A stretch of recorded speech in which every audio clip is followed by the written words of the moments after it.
की बात में बात करने वाले हैं कि दोनों जो गठबंधन है उसकी क्या स्थिति है और तात्कालिक राजनीतिक परिदृश्य क्या बन रही है। देखिए, सबसे बड़ी बात क्या है कि जिस प्रकार से अभी एनडीए में भी सीटों को लेकर के घमासान मचा, चाहे उपेंद्र कुशवाहा हो, जीतनराम मांझी हो या चिराग पासवान को लेकर के जिस प्रकार से रणनीति अपनाई गई और क्षेत्रीय दलों को जिस प्रकार से इस बार उनकी हैसियत में रखा गया, उसे साफ जाहिर हो गया है कि जो बड़ी पार्टी है या जो बड़े भाई की भूमिका में है वो क्या चाहती है। महागठबंधन की स्थिति आप लोगों के सामने ही है कि क्या वहां पे सिर्फ उटव्वल मची हुई है, मुकेश सहनी का क्या हाल हो गया। मैं शुरू से कह रहा था कि 60 सीटें और डिप्टी सीएम। उनको पत्रकार ने पूछा भी कि आपको तो राज्यसभा भेजा जा रहा था, नहीं नहीं मुझे राज्यसभा नहीं जाना, मुझे डिप्टी सीएम बनना। सरकार तो पहले बना दीजिए फिर डिप्टी सीएम बन जाइएगा।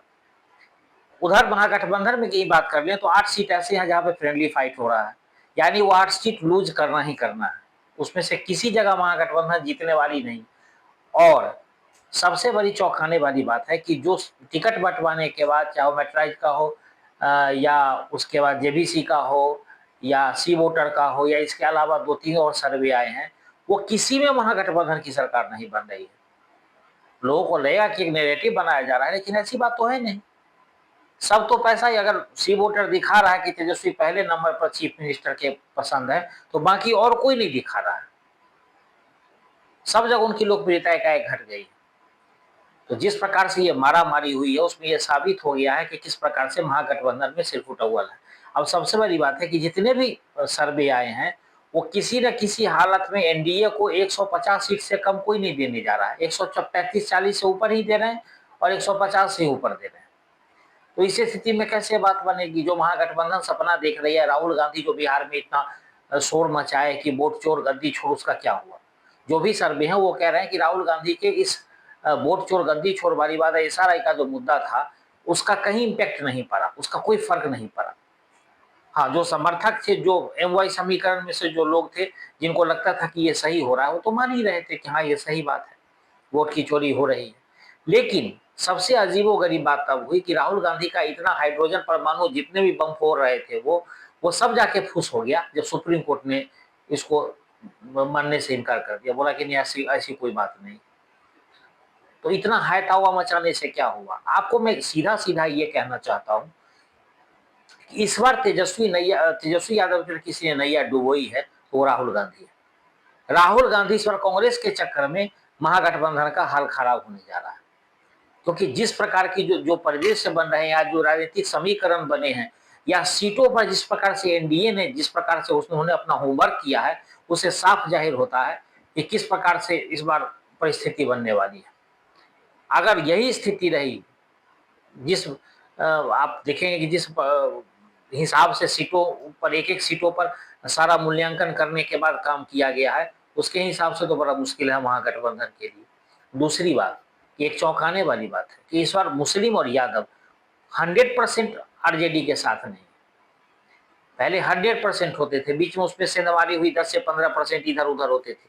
लेकिन इस बार मुस्लिम हो सकता है कि 75% या 70% मुस्लिम उनके साथ रहे, लेकिन 30% मुस्लिम वोट भी नहीं रहने वाले। और यादव वोट इस बार 50-50 होने वाला है।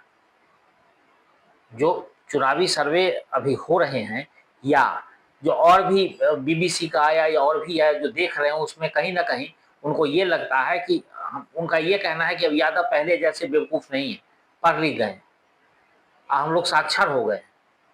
ऐसा नहीं कि पहले साक्षर नहीं थे, लेकिन अब उनमें साक्षरता पहले से काफी बढ़ी है।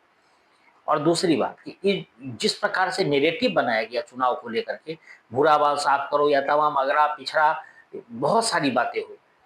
इस बार चुनाव की तैयारी बहुत पहले से शुरू हो गई थी, उसका इम्पैक्ट पड़ गया महागठबंधन के बारे में। और मैं बार बार कह रहा था 3-4 महीने पहले से इस चुनाव में जंगल राज का मुद्दा होगा। आप जो भी देखे ना, रफ्तार पकड़ चुका है बिहार, फिर से एनडीए सरकार जैसे, नो बुर्बक बनाएंगे जैसे, ये जितने भी विज्ञापन आ रहे हैं उसे क्या समझ में आता, वो सब जंगल राज की याद दिला रही है।